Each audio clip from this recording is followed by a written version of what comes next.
So the things that I really wanted to mention from this list were, number one, attrition is real. It does average 15% a year. And even more astounding, retention is a long-term effort. Most leave within 3 years of joining. So that's the challenge before us. And in these monthly programs, we're going to introduce some extraordinary Rotarians who have had major success in growing their clubs, sharing their tips on how to meet clubs' challenges and win. And to begin, I am delighted to welcome one of these amazing Rotarians, our new district governor, Renee Laws, who will take us through the many ways in which the district can help you in building and securing membership. Renee, welcome. Hello, welcome everyone. I'm so happy to see all of your faces. So sorry that I was having trouble getting in here, and we were trying to figure out what. Really? I thought I had the wrong link, and then I had the right link, and then I had the wrong link. So here I am, and Peter's joined me now as well. So thank you so much, guys, for being here.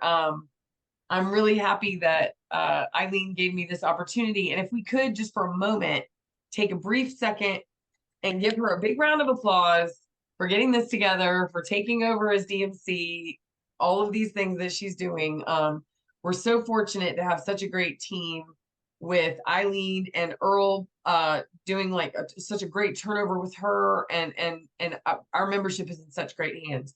And then I look at the faces on this call, and I just know the future of District 7610 is bright and shiny. So I want you to look to your neighbor to the left and say hi, look to your neighbor to the right and say hi. And welcome everyone. So the district is here. We can help with membership in many ways. You know what? Just at this moment, I'm so sorry. Someone is at my door. I was not expecting this, and no one is home. One moment. I'm so sorry. Oh, well. Oh, well. If there was a Rotary song, we could sing it now, but we'll have to write one. If flexibility is the key to our program. Right? If you hear screaming, just call 911. So sorry. I specifically left instructions that there was no signature required. So apologies. Anyway, okay. So thanks for being so patient and understanding. The district has many ways where we can help with membership. One of the ways is our district membership team. Obviously, Eileen and company are here, but we have a membership seminar coming up in September. Many of you have registered for it. It's going to be kind of a part 2 to what we talked about in January. So I'm not going to go into that. I know that that's going to be covered to the greatest extent later. But I do want to highlight a couple of programs that might be coming in that could help. We're starting a visioning program. What's a visioning program, Renee? Well, imagine, if you will, a vision board for your district, or for your club. So you know where you've got some issues, be it with membership, be it with public image. You're struggling a little bit in the Department of Foundation. You're really trying to kind of put the big picture together. Strategic planning is not a strong suit for you or anyone in your club. And so you're kind of at a loss. Where do I go? What do I do? We're going to create a visioning team. And this is something that's happening in our zone. And it's really kind of exciting. We're a pilot program, essentially, and not our district, but the zone itself. Several districts have signed on to take part. But what will happen is a team of Rotary members from our district will receive the training, and they will then be able to go to clubs in our district and help them create basically a vision board kind of concept for strategic planning. It's really an easier way of mapping out a strategic plan for your club. Membership fits tightly into that. We all know that Rotary is a membership organization, but it's a membership organization that provides service. We're service oriented. But if we don't have members, we can't do any work. If we don't have members, our money will diminish. We will not have as much money coming in. Our members is where all of the life comes from. Our soul is in the members. And so we need to strengthen our bonds with the current members that we have. So we're going to be doing activities like something we're calling Rotary 101 twice a month. Myself and someone else from the district team are going to present a quick little 1-hour session for members that are new to Rotary, folks who have been in Rotary and maybe need a re-engagement, or people who are looking at, the bigger picture of Rotary outside of the 4 walls of their club. When a brand new club, or when a club brings on a brand new member, oftentimes, and you can be honest with me, oftentimes those members are not, their hands are not held from day one all the way through the end of their first year. A lot of times, because we need them immediately, we engage them and we put them in charge of something, or we put them on a team, or we might kind of put them to the side and say, okay, follow along and, pay attention to what goes on. And we're so excited that you're here and come to all the lunches. But we might not take the time to kind of, if we don't have a program in place in our club, we might not take the time to hold their hand and kind of introduce them to Rotary. We might say, here's what we do at lunchtime. Here's what we do when we do service projects. Here's the person that you pay your dues to. Here's the person you talk to about missed meetings. But we might not give them, when we say the word RILA, here's what it means. When we reference foundation, here's what we mean. So we're going to use Rotary 101 to do that for you. So that's another way districts can help you engage with your members. That's less of kind of a recruitment, and that's more of a retention and engagement model. Because what Big Rotary has found is that people don't leave Rotary because of Rotary. They leave because they didn't find what they were looking for. They're not, kind of getting out of it what they thought they were going to. And sometimes it's because Rotary isn't what they were looking for. And sometimes it's because we haven't shown them all the things that are available. So we're going to work on Rotary 101. We're going to really push RLI.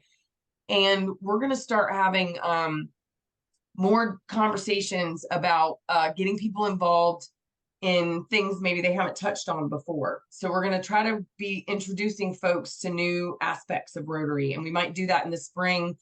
We might have an expo in the spring where they can learn about what the district does, what the district membership team works on, what the district PI team does, how they work with Zone, how they work with Rotary International, and how folks just are right around us, you and I. We're all in our own clubs. I'm in the Stafford Club. You guys are in, raise your hand if you're in a local Rotary Club. Okay, now raise your hand if you help out with the district in any way, shape, or form. Oh my gosh, they're among us. Ah!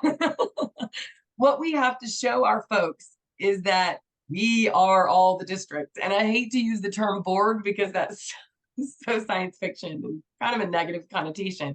But honestly, we're all plugged in together. We are all part of the same team. People often think of the district as the district, and then the clubs are the clubs, and we're so different. We're not. I'm in a Rotary Club. I this weekend went to a baseball game. I hung out with my club president. Hey, Jamie. We got sunburned together. And so I think our biggest chore as a district and working with membership is to invite folks to understand there's a part of Rotary that happens outside the 4 walls of your Rotary Club. And if you want to explore those options, they're open to you. It is not required. It is not mandatory, but it's an option. Some people want to do bigger things, and some people love to stay right there in their community, and they want to be at the heart of it, and they want their hands and their feet right in the middle of it. Some people want to do bigger picture stuff. We just have to find out what our members want, and then we can help them find a way for their passions to play out. So as the district leader this year, that's my mission. That's my job. If you guys have ideas that I haven't thought of yet, that's why we're all in the same room together. Email me, call me, get on my Calendly, schedule an appointment with me. Say, hey, I have ideas, or hey, I want to do this. Man, I will be right there. We'll have a conversation and we'll build it out. I'm down for anything you guys think will work. So does anyone have any questions or comments or anything for me right now? Because I don't want to keep y'all. I know you have a schedule to stick to. Anything? Okay. Well then, Eileen, thank you for providing me this opportunity. I'm gonna get out of your hair. I'm gonna leave, but I'm a phone call away. And if do you need me to stay on tonight or am I good? You tell You're me. good. You're good. Thank you for your enthusiasm. It's contagious. Okay, awesome. I'm here. I'm a phone call away. If you guys need me for anything, I totally appreciate you. And thank you for being here tonight. All right, wonderful. Thank you very much, Renee. So Bye, guys. as Renee has mentioned, there is a district membership committee. And its members all have assigned areas of assistance. So I want to introduce them to you. Vice Chair Leanne Poland from the Rotary Club of Stafford. She is our specialist managing attraction. Grace McCoupa from the Rotary Club of Crystal City, Pentagon. She is our engagement specialist. Barry Gordon, who is with us tonight. Barry, introduce yourself there. Hello. Barry is from the Rotary Club of Fairfax, and he is your go-to for all things pertaining to innovative clubs like satellites and impact clubs. Donna Almborg from the Rotary Club of Stafford manages our New Generations Club. That's our Rotaractors. So if you're trying to find any of us, simply go to DACDB and hit the icon, find a member.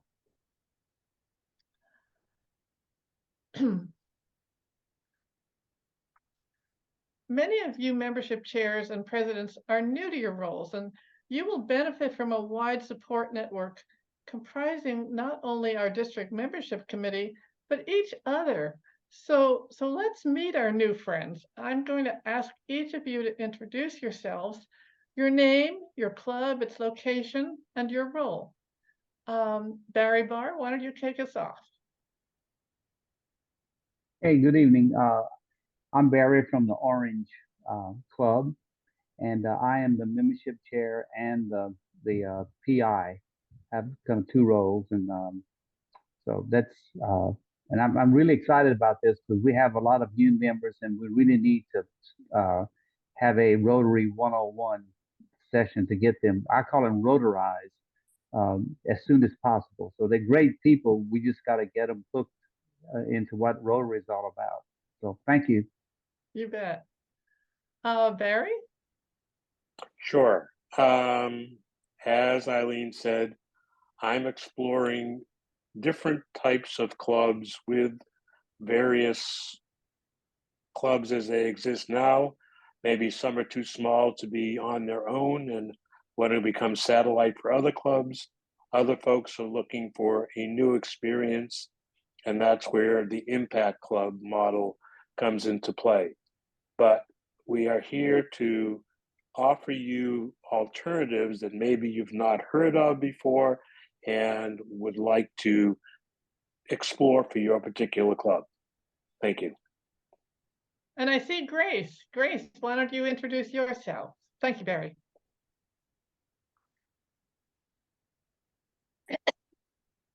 I'm joking. Hi, everyone. So happy to be here. I was part of the team last year, and I'm excited to be part of the team this year because we see that our clubs cannot survive without membership. We are looking at feedback, ideas. We're looking at referral, just to talk about what Rotary does, and it does a lot, as you can tell.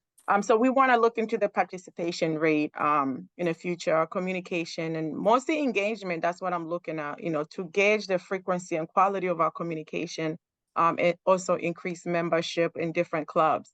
I am a member of, or immediate past president of the Crystal City Pentagon Rotary Club. So looking forward to working with you. We're excited. That's what membership is all about. Thank you. Thanks, Grace. Mike Jones. Hi there. Hello, Mike Jones, current president of the Rotary Club from Mount Vernon. I am also the membership chair, and I'm here to learn because we are in survival mode. Well, we're going to help you. We are. Thank you for being with us, Mike. Anthony Lewis. Hi, everyone. I'm Anthony Lewis. I am the past president of the Dunn Merrifield Rotary and currently the new membership chair. Well, welcome to the role. I'm sure we will have lots of time together. Thank you for coming in. Absolutely. Lynn and George Kerr. Okay, I am Lynn Kerr, and I am the president of the Rotary Club of Woodbridge. And I'm here to learn as much as I possibly can because I'm Wonderful, wonderful. brand new. Oh, And so- George, I'm a past president of Woodbridge, and I'm gung ho for membership. So let's get the show on the road. We get 2 for 1 there. yeah. Yeah. Well, there's Signe. Hey, Signe. Can't hear you. I think you're Unmuted. Okay. There you My name's Signe Friedrichs. I am the president of the Herndon Reston Rotary Club. We've recently merged.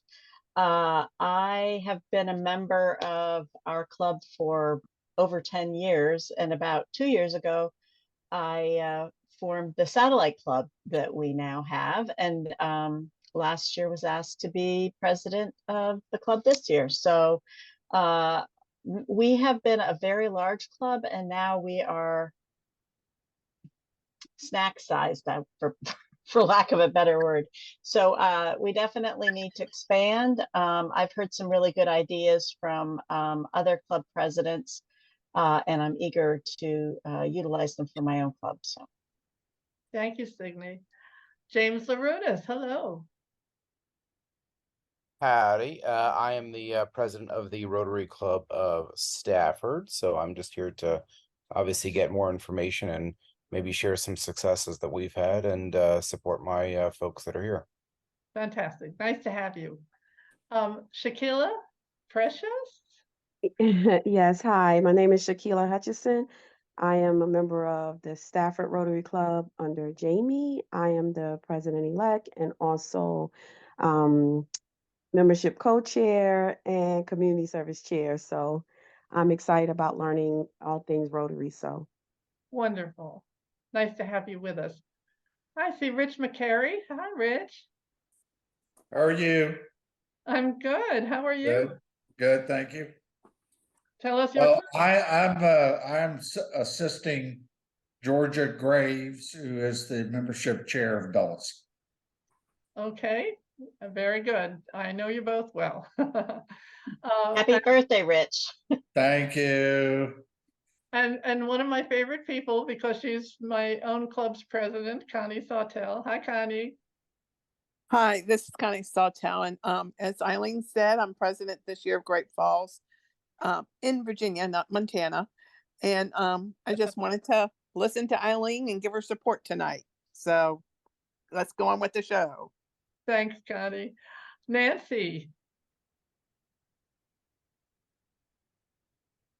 Do we have Nancy with us still? No, okay. Well, have I missed anyone besides Earl? It's Georgia here. Georgia, hi. Hey, Georgia Graves. I'm with the Dulles International Airport Rotary with Rich McCary. Rich is very modest. Rich and I co-chair membership. He is past president and a very, very strong supporter of Rotary. And we have put a plan together and spent Saturday night working on our membership plan, which we plan to present to our club on Friday. And we also are co-chair our scholarship program and have given since 2006 about $350,000 out in scholarships to kids who otherwise would not be going to college. So very excited to be here. And I know Eileen for a long time. She's a leader extraordinaire. And I know this will be a dynamic year for all of us. Thank you, Georgia. Hey, Ed Kent, hi there. Yes, good afternoon. Can you hear me? Yes. Okay, great. Yeah, I'm the president of the Charlottesville Club. We have 3 clubs here in the Charlottesville area. We're the downtown club, and then there's one for the county, and there's another one out in the county that's called the Blue Ridge Club. Yeah. And we have a membership chair, Dave Seegers, who's doing a great job for us this year. We're having Discover Rotary sessions every month, the last meeting of the month, where we invite people in who are prospective members. This was from the membership conference he attended last year. He brought it back to the board and we embraced it, and we're going, full bore with it. We've got 6 people that we expect tomorrow night for our Discover Rotary session. Awesome. That is awesome. Well, I want to hear how that works. I'm very excited about that. It's challenging. It's challenging. People come and they don't necessarily become members, but this Oh, is the I way we do it. understand that. So there is one more member with one more topic on our district membership committee, and I've saved him for last. Earl Bauman hails from the Rotary Club of Rappahannock, Fredericksburg, and he is now managing our leads. As last year's district membership chair, the zone gave special recognition to Earl and 2 other individuals for their extraordinary achievements in generating new members. Earl is a pro. Earl, could you address the importance of leads coming into our district and the role to be played by the club?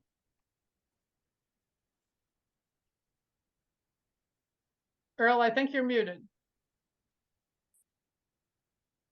It's been a long day. I've been flying 2 weekends in a row, and I'm not used to that. So bear with me.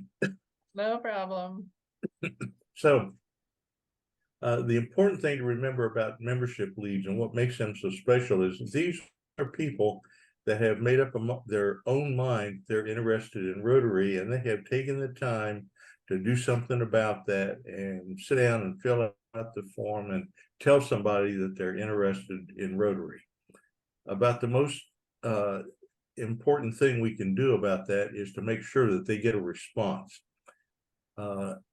And that's one of the things that we have been working on. The whole process of handling these membership leads is like a chain. They sit down at their computer, fill out the form, it goes to RI. Somebody at RI looks at it and says, oh, that's a good candidate for District 7610.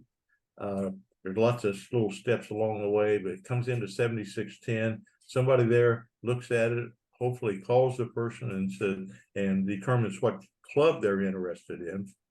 They get assigned to a club. There's an email that goes to the club president and the membership chair, and I think the secretary.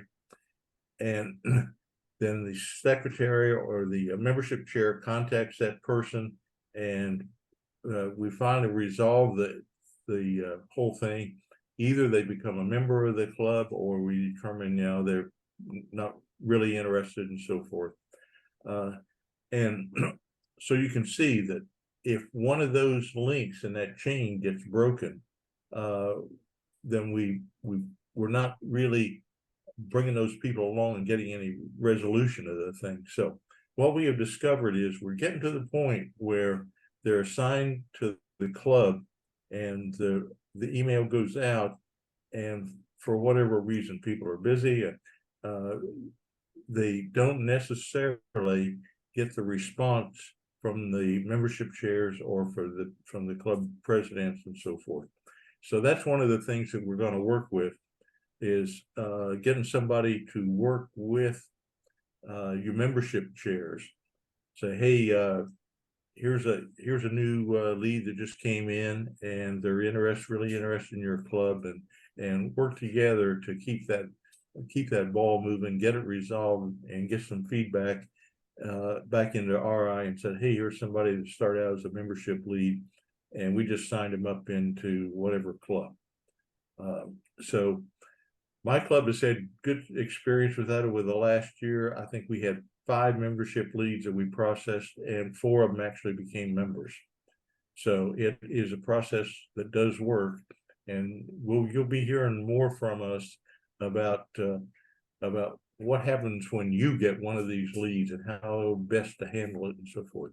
There's a module in DACDB that is very helpful in handling the membership leads. It's called CRM. For people who are used to customer management and so forth, it's very similar to something like that. So there'll be more on this subject as we go along, but it's definitely in the works. Thanks, Earl. You know, as I said earlier, membership is easier when you have several people working with you, but we understand that sometimes a smaller club has just one person. And so we urge you guys especially to utilize our district membership committee members for ideas, information, and help. And now back to Earl. We are so grateful that Earl is pulling double duty during the transition by serving as chair of the upcoming membership summit. Earl, tell us about that. What do you have planned? Well, as you know, we had a membership summit in January, and at that point, we were kind of coming out from under COVID, getting people back together. There was a lot of changes, and the people that were doing the presentation were primarily in the transmit mode, simply because we had a lot of information need to get out.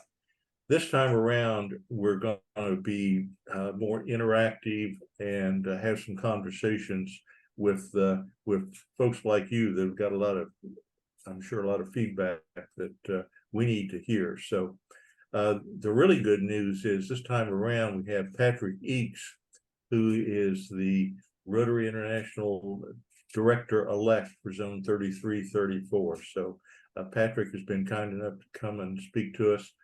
Hugh Dawkins, who is the Assistant Rotary Coordinator for our district and several of the Virginia districts, is also going to be there. He was at the one in January.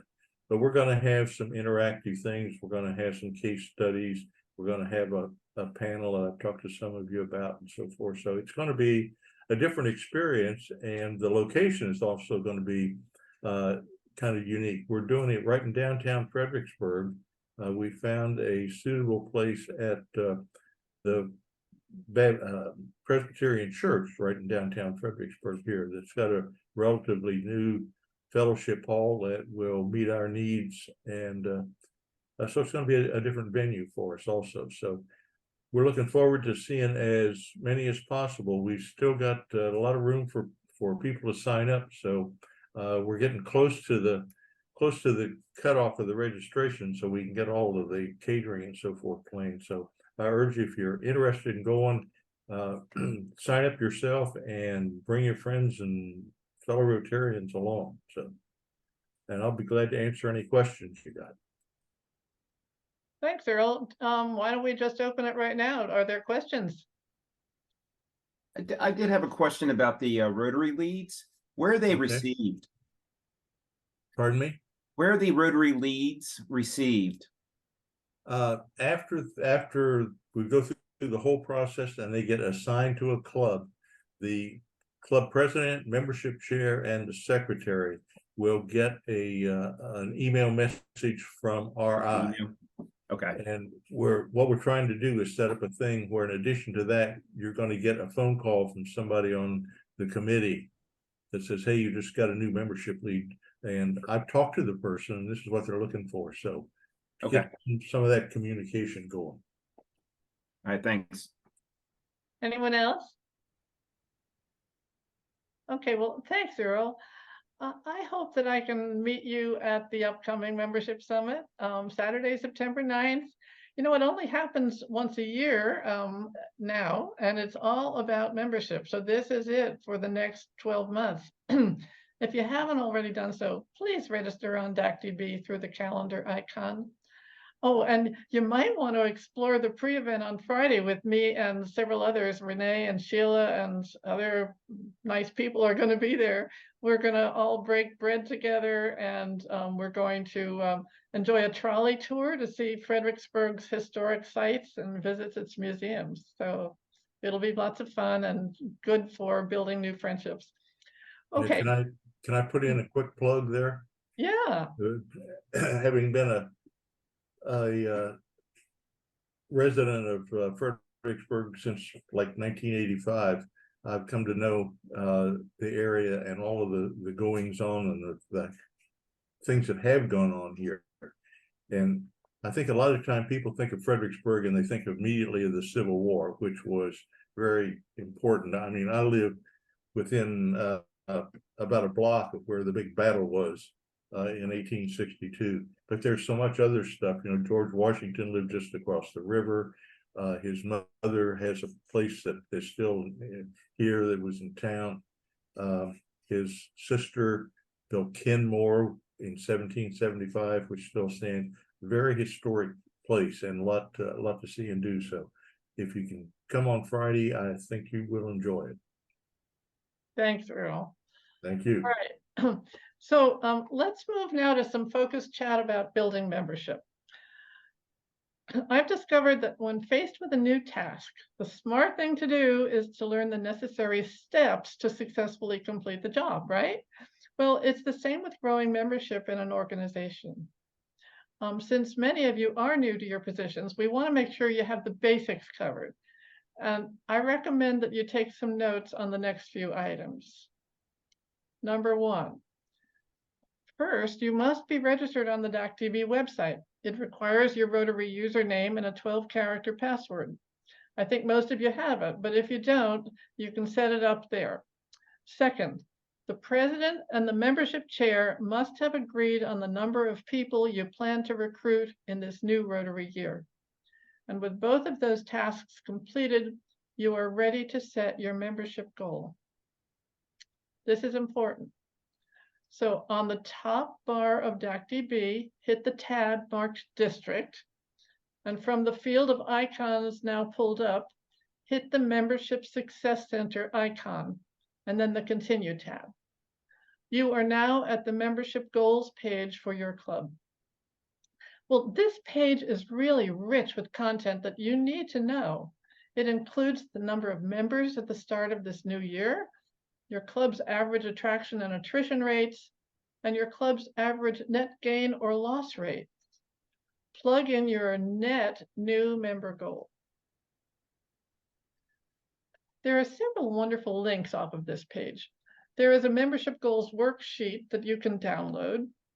And depending on your club's gains or losses situation, there is a tab marked Problem to Solve that will offer you suggestions. So please take 5 minutes to enter your membership goal for 2023-2024. This is very, very important. The district, the zone, and Rotary International are all waiting on your numbers. Another please, take this message back to your secretaries. A new member is to be entered only in the DACDB column. I repeat, only in the DACDB column. If entered correctly, the new member is automatically listed in Rotary International as well, but it doesn't work in the reverse, and sometimes it's hard to fix. All right, I'd like to open the floor now for any other questions or comments from you all. What's on your mind? Eileen, I have a question. Yes, ma'am. I think one of the biggest problems with Rotary, and somebody said after 3 years of the average time people leave, I think it's a situation of balance, and that is burning out Rotarians, because you jump from one project into a next, and it just, you know, it's that 80-20 rule. Yeah. And if you have a small club, it can, you feel you need to take a break from a project you just finished. It took maybe 6 or 8 months, and then now you're rolled back into another one that's just as intense. So I don't know. I know it may not be exactly what's membership, but it's certainly about not burning members out. Or and that's a very important comment. And I will ask Connie, who is the current president of my club, to address this, because our club has a different kind of take on it than many. Go ahead, Connie. I don't know. Every culture is different. Every club is different.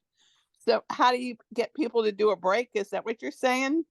Well, we take on small jobs rather than a huge fundraiser.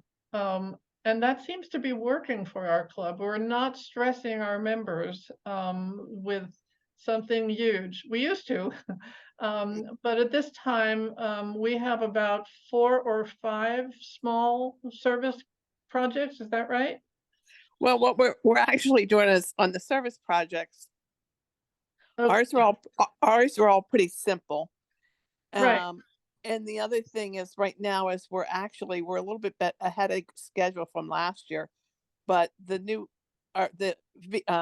president-elect is leading them up and trying to get to see what Rotarians really want to do and what they don't want to do.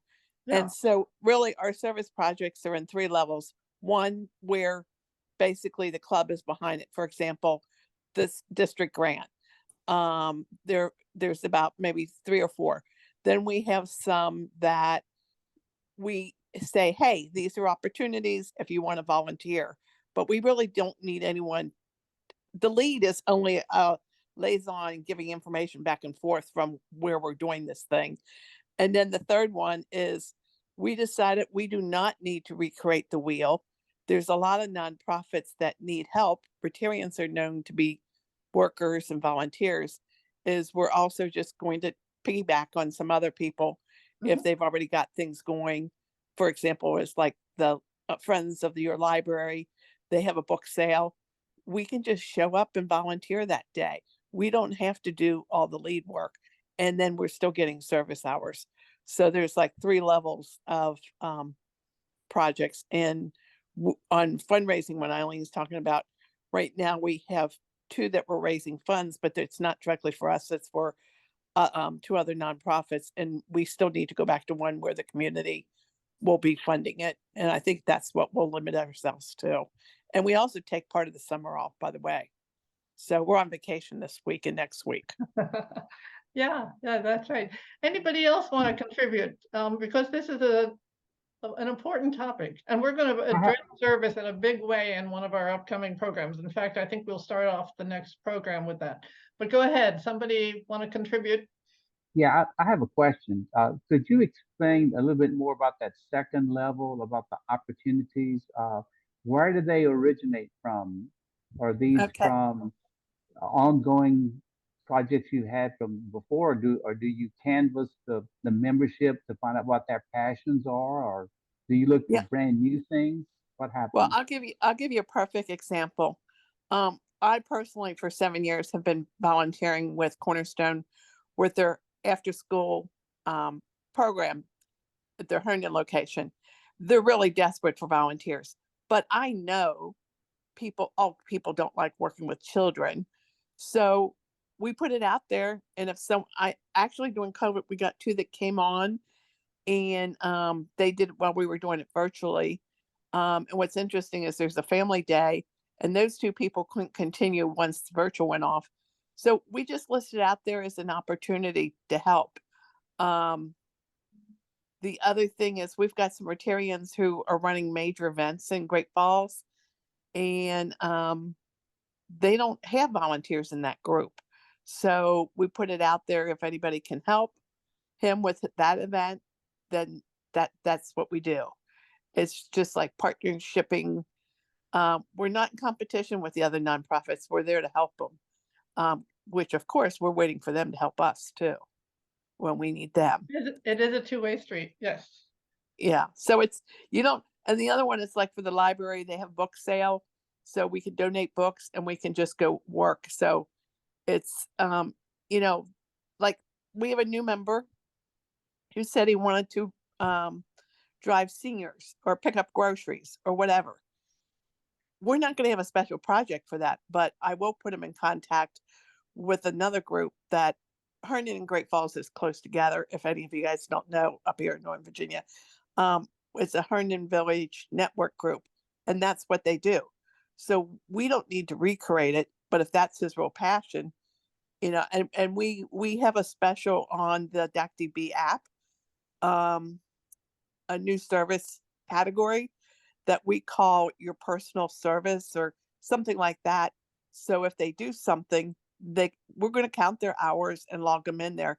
And then at the end of this year, if we see somebody's got a lot, we're going to ask them, what is your passion? That you can talk about it or whatever. So, so we're looking at service a little bit different. It can be wide. We are a membership organization, but our product is service. And so that is a service with a capital SERVICE. And it's going to be an important conversation for us in upcoming meetings. I promise you that. And we've got some really interesting stuff to tell you. Thank you, Connie. Anybody else want to ask or declare? I do. Yes. So Connie, we have been doing the same thing that you've been doing. I think during COVID, a lot of us recognized that we could volunteer. The younger members could volunteer, but a lot of the older members did not feel comfortable volunteering. So we set up small projects. And our first one that's still ongoing is a food. We collect food for a food pantry locally, and then we deliver it to them. We also collect hygiene products for a local social services group that serves immigrants. And that's also a very small project. We do it once a month. So there's always a project in there. And that's the satellite club. The morning club, the original club, also does small projects. We are gearing up to do some big projects, but honestly, part of me just thinks, why? It's a lot of fun once it actually happens and once it's going on, but the process is really laborious, and people get excited about it, and then they get less excited about it, and then they don't even care at all. And then by the time the party happens, everyone's like, oh, that's right, it's a party. But the other thing I did want to mention is, first of all, Connie, I don't know if you guys report your service hours for Herndon projects to the town, but they have a volunteer appreciation event every year, and they will recognize your volunteers. So that's a cool thing, and I can hook you up with that. The other question I have though is if our product, I mean, I'm doing the same thing that you guys are doing.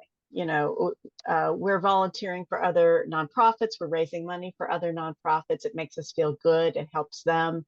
We're connecting nonprofits. We just had a speech by Amazon Web Services, and I was able to connect them with a group called She Believes in Me, which helps young women who are vulnerable get a sense of who they are and what they need to do and what's a healthy way to live and all that great stuff. And it works with their families as well.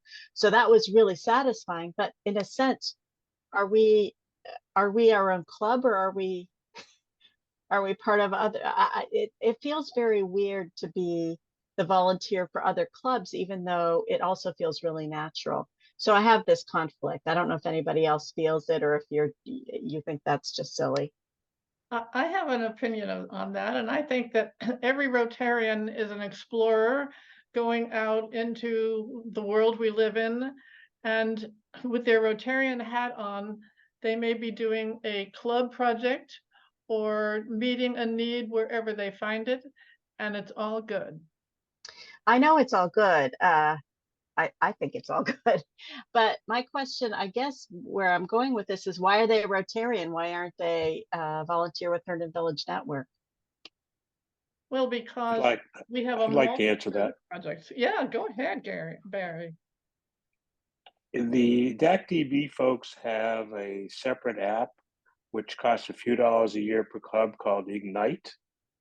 And it gives you the opportunity to work with other nonprofits in the area and volunteer for those things that you want to, for specific days or for specific projects.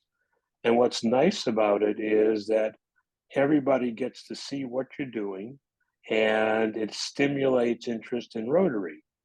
Because if you show up with your Rotary paraphernalia on and say, hey, and people say, whoa, who are you? And what the heck is Rotary?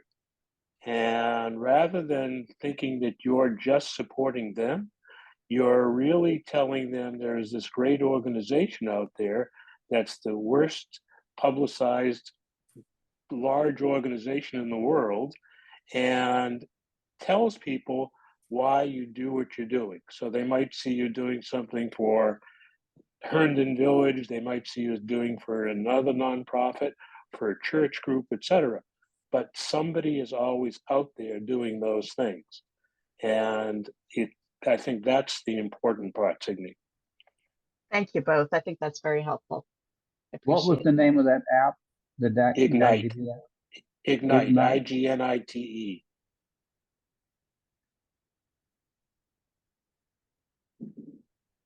Thanks, Barry. Thank you. Anyone else want to comment or ask a question? This is good stuff. Thank you for sharing. We're already becoming friends. I have a question. Yes.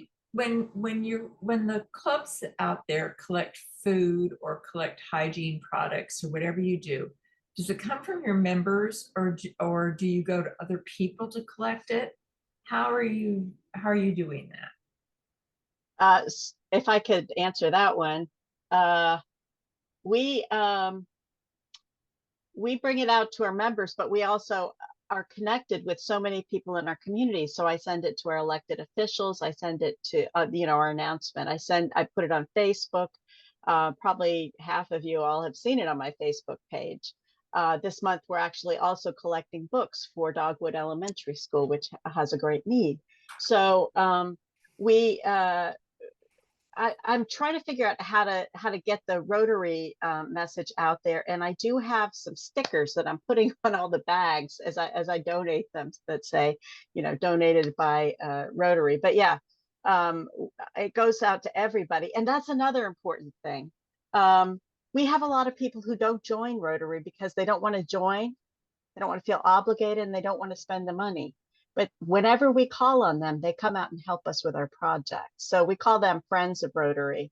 And, I have a little bit of conflict about that because we need members. But on the other hand, they're providing money because they do donate to our project. They're providing labor and they're providing fellowship. So, I think it's wonderful. I don't know if anyone else wants to answer too. And then I have another question. I volunteer with Literacy Volunteers of America, Prince William, and I spend tens of hours tutoring adults to read.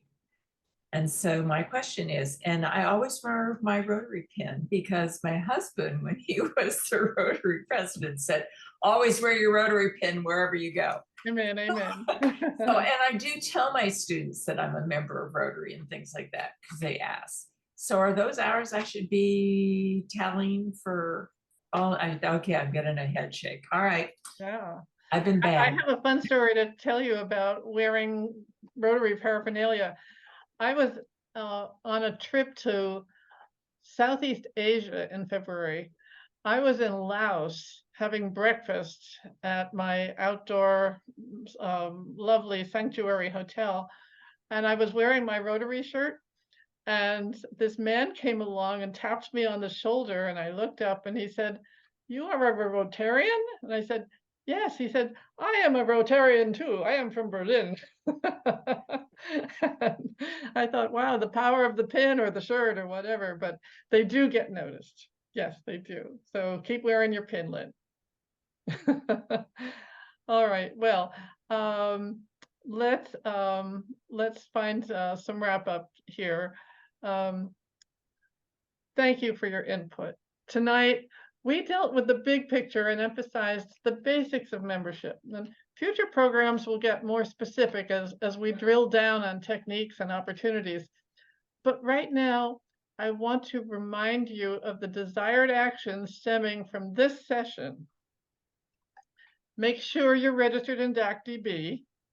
Make sure you have set your membership goals in the Membership Success Center. Build your membership committee. Remind your secretary to enter new members in DACDB, not RI. One more thing to add here. You'll see the acronym MAP used a lot. It stands for the Membership Action Plan. There is a Zone Map monthly program that's taking place on the second Monday of each month at 6 p.m.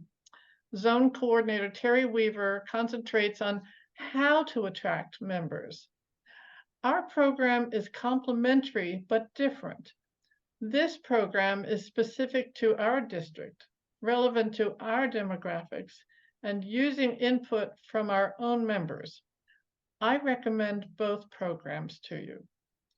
So we'll be settling into our regular time slot of the fourth Monday of the month at 6 p.m. On September 25th, our program is titled The Next Big Step. We'll be reviewing the top ideas gleaned from the Membership Summit, ways to organize your membership calendar, tips on canvassing your community's needs, and building your personal library of other important Rotary resources. Wishing you all the best in your recruiting and retention efforts as together we go about building our irresistible Rotary clubs. I'll see you at the summit. Thank you all.